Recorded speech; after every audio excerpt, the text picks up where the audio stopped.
এই মুহূর্তে আদ্দিন হাসপাতালে আছেন সহকর্মী মাসুদুর রহমান। সবশেষ খবর জানতে সরাসরি যাচ্ছি তার কাছে। শিশুরা মারা গিয়েছে সেই কক্ষে সিআইডি ক্রাইম সিন ইউনিট তথ্য কালেক্ট করছে, আর অন্যদিকে হাসপাতালের যিনি ম্যানেজার থাকেন সার্বক্ষণিক, তার কক্ষে এই যে শিশুরা কবে এখানে এসেছে, কার কার তত্ত্বাবধানে তারা চিকিৎসা নিয়েছে, কোন কোন টেস্ট তাদের হয়েছে, শারীরিক অন্য কোনো জটিলতা না,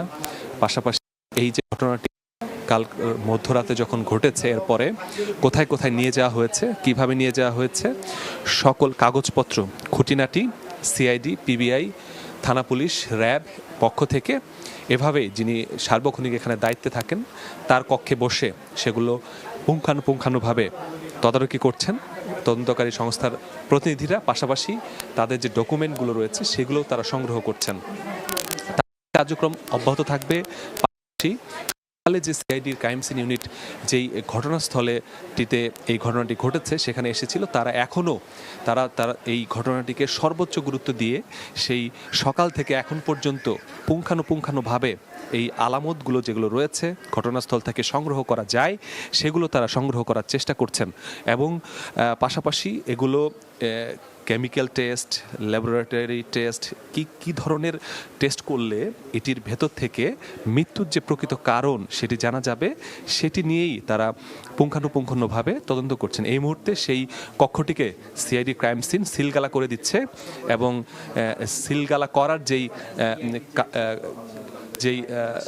পলিথিনের কাগজ যেটিতে ক্রাইম সিন লেখা থাকে সেটি দিয়ে তারা সিলগালা করছে, এবং এই সিলগালা করার মাধ্যমে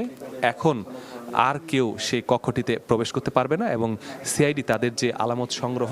সেটি তারা সম্পন্ন করার পর রুমটিকে বাইরে থেকে সিলগালা করে দিয়েছে। এবং এখানে বেশ কিছু তদন্ত সংস্থা এসেছিল, বিশেষ করে ঘটনা জানার পরেই ডিএমপি কমিশনার এসেছে, এবং তিনি যেটি বলেছে যে তারা এই ঘটনার যে সকল আলামতগুলো এখন সংগ্রহ করতে হয় সেই আলামতগুলো তারা সংগ্রহ করছে, এবং